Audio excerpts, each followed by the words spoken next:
Getting older has a bit of a PR problem. Somewhere along the way, the world decided that youth was the prize, and everything after that was just, well, the slow walk back to the car park. But Japan never got that memo. And honestly, Japan might be onto something. Let's start with a word that might just change how you see your entire life. Ikigai. It sounds like a yoga pose. It's actually so much better. Ikigai roughly translates as your reason for getting up in the morning.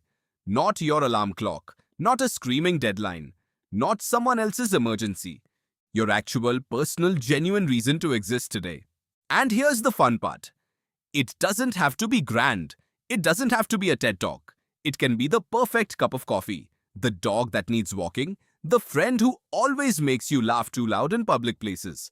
In Okinawa, a small island in Japan famous for the sheer number of people who live well past 100, researchers kept bumping into this concept everywhere they looked.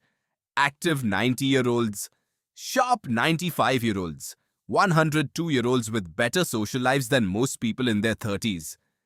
The secret wasn't a superfood. It wasn't a supplement. It was having something to show up for every single day. Now here's where Japanese culture gets genuinely cool. Most of the world treats aging like a software update nobody asked for. Things slow down, things change. Nobody is happy about it.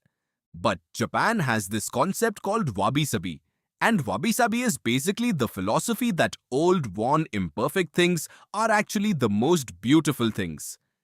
Think about that for a second.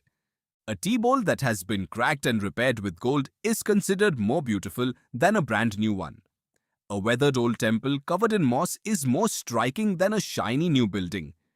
Age gives things character. Age gives things a story. Now imagine growing up in a culture where that same idea applies to people, where getting older isn't something to hide or fight or spend a fortune trying to reverse, where the lines on your face are considered interesting rather than inconvenient. That is a completely different world to live in. And people in that world tend to feel a lot better about birthdays. There's also the social side of things, and this one is genuinely wonderful.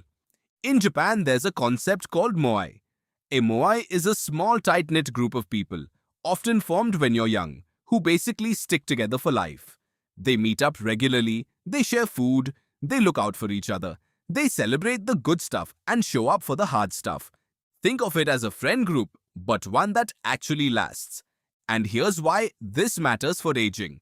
Research consistently shows that one of the biggest factors in how well people age isn't what they eat or how much they exercise. It's how connected they feel to other people. Having a Moai means you never have to wonder if anyone cares.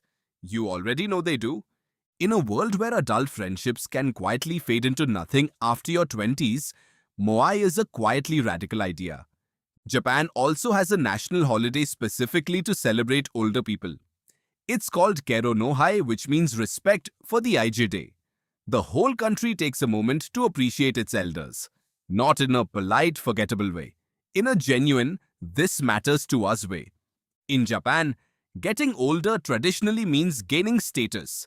More respect, more wisdom, more gravity when you walk into a room.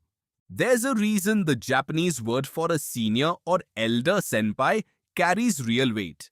It signals experience, and experience is considered something to admire, not apologize for. Compare that to cultures where relevance feels like it has an expiry date, and the difference is pretty striking. And then there's the seasons idea.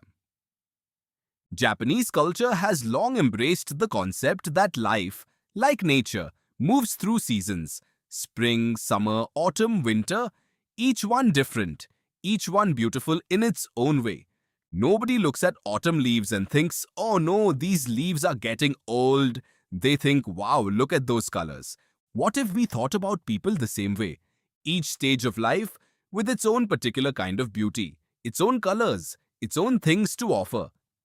That's not just poetic, it's a genuinely useful way to move through the world without spending half your energy dreading what comes next. So here's the takeaway. You don't need to move to Japan. You don't need to overhaul your entire life, but maybe find your Ikigai, even a tiny one, something that makes tomorrow feel worth turning up for. Maybe find your Moai, or start building one. A small group of people who actually show up, quality over quantity, every time. And maybe, just maybe, try looking at yourself the way Japan looks at an old tea bowl.